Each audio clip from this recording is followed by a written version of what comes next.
Hi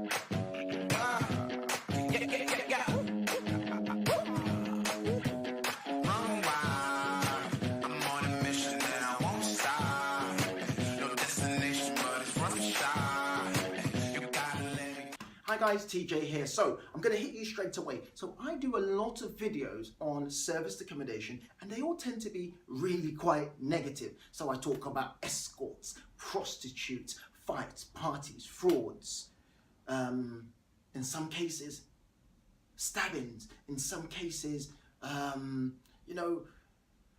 ordering stolen goods. What else happened? So many things happen, and I've done videos on every single one of these, so feel free to click on the link somewhere and watch one of those videos before you get into serviced accommodation. So I'm going to say some positive things that I love about the market, because it seems like I'm always bashing the industry that I make my income in. But no, I just want you to have the realities before you jump into it. And I always use this example: no smart person will start up a Tesco supermarket or a Subway franchise or a KFC, my favorite restaurant in the world. Yes, you would never start up a business like that without understanding the intricate parts of the business.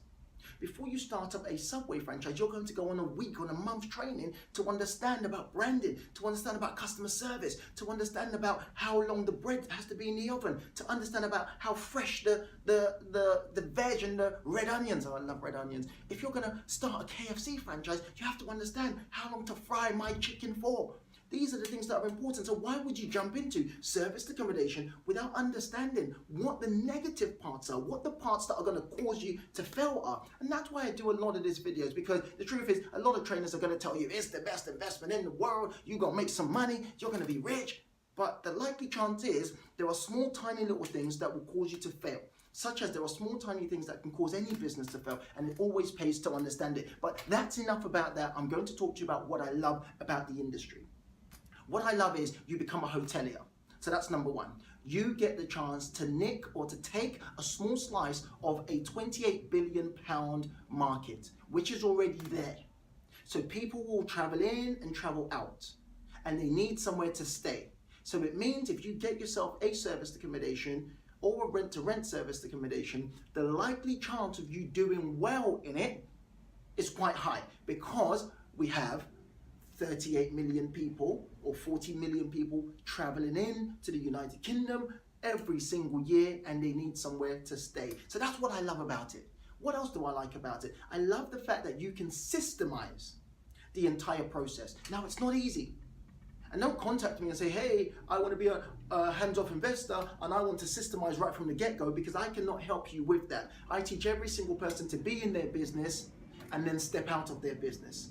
So again, I don't want any messages or any emails or contacts from people that just want a hands-off investment. There are tons of other people that are going to teach you that stuff. What I plan to teach you is how to step into this serviced accommodation business, understand the intricate parts, because with serviced accommodation, there are so many moving parts.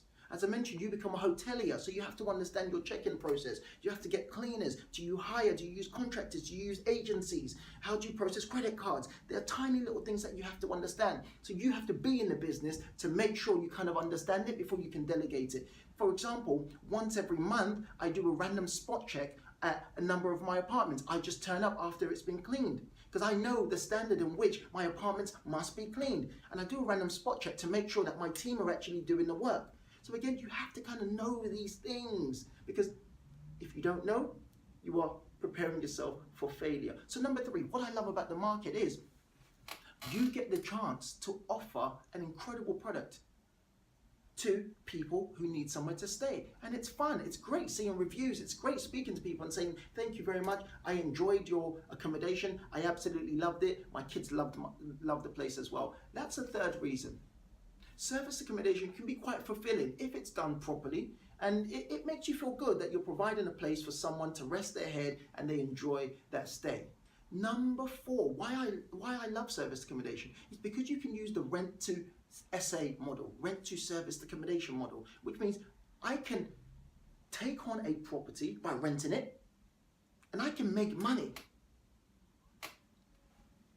I I can rent someone's property, turn it into a serviced accommodation, and I can make money, and I can take a slice of the pie that the hotels have had. So let me give you an example one of the main reasons why I love the rent to serviced accommodation model. Think about this. Before a hotel is built, they have to buy the land. Let's just give some fake figures. Let's just say it cost about £1 million to buy a plot of land in a prime location. I don't know when they bought it. It's just for example. Don't say, oh my God, land cost, blah, blah, blah. I'm not interested. So it cost about £1 million to buy the land. Then you have to do a site survey. You have to do a feasibility study. You have to send a few people there. You have to make sure that there's enough traffic, there's enough footfall, there's enough business. It's a viable area. That might cost someone £200,000. Then they have to build the structure. So let's say that's another £1 million. So that's already 1.2. Then to build it, that's now 2.2 million. Now that hotel is spending tens of thousands per month on making sure that they are getting business, because they're now deep in by 2.2 million pounds or dollars. But then we come along and we rent a property across the road from the hotel, and we start to take a slice of their pie. But it's only cost us a few hundreds, well, let's say, depending on the location. If you're in, who did I train yesterday? If you're in Coventry, it might cost you £475 to rent a 1-bed flat. I don't know, don't quote me on that. If you're in Birmingham, it might cost you £275 to rent a 2-bed flat. If you're in London, it might cost you £2,000 to rent a flat. But at £2,000 to rent a property, to take a slice of the £28 billion that hotels have been keeping to themselves for the last hundreds of years, wow, it's a no-brainer. I'll catch you guys soon.